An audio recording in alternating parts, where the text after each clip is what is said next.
Saudara, ada satu yang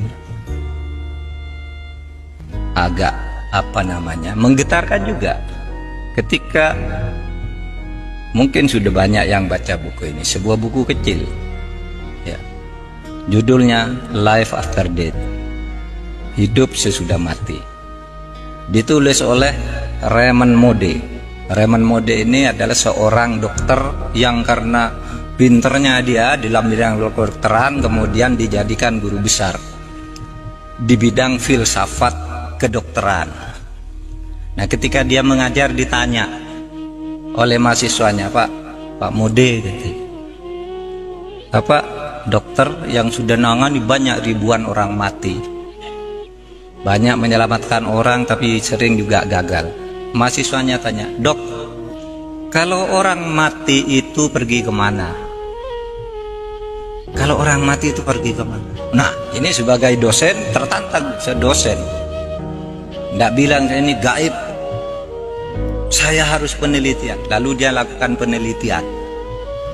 Apa penelitian? Penelitiannya itu 100 orang yang pernah mati diwawancarai oleh itu. Ada orang pernah mati banyak, dia kirim surat ke rumah sakit, apa tempatmu pernah ada orang mati lalu hidup lagi? Ada namanya John, mati jam sekian, tiba-tiba jam 6 sore hidup. Ada yang mati 2 jam, ada yang 6 jam, 7 jam. Nah, dicatat namanya, dicari alam, lalu diwawancarai.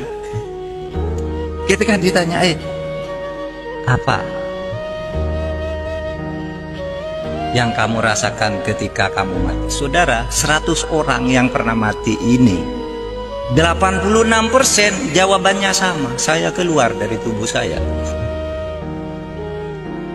Yang 14% itu kira-kira mirip jawabannya, tidak bertentangan tetapi tidak persis mengatakan keluar dari tubuh saya. Jadi orang mati itu, saudara kalau mati besok keluar dari diri saudara sendiri. Lalu apa yang saya lihat ke bawah, ibu saya nangis, kata yang punya ibu, istri saya nangis, anak saya nangis, dokter berusaha menolong gitu, waduh saya sudah tidak bisa menolong, ini sudah mati gitu. Terus kemana kamu? Terus saya masuk ke lorong yang sangat gelap. Sudah itu saya masuk ke tempat yang sangat terang benderang. Apa yang kamu lihat di tempat terang benderang itu? Ini 100 orang jawabnya sama.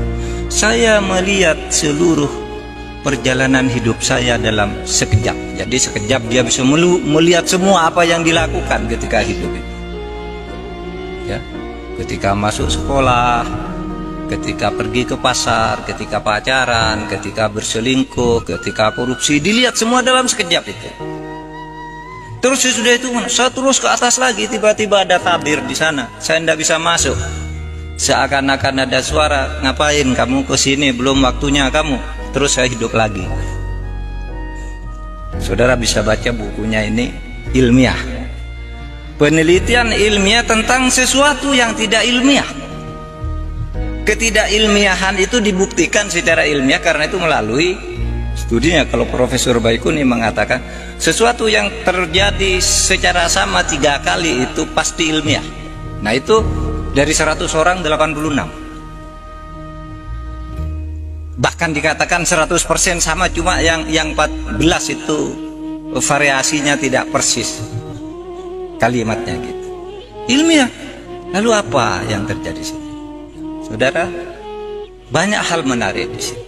Pertama, bahwa orang itu bisa pergi dari tubuhnya. Kayak saudara pergi, sedang tidur, saudara pergi ke Afrika, saudara naik pesawat, itu mimpi, itu kan pergi, saudara.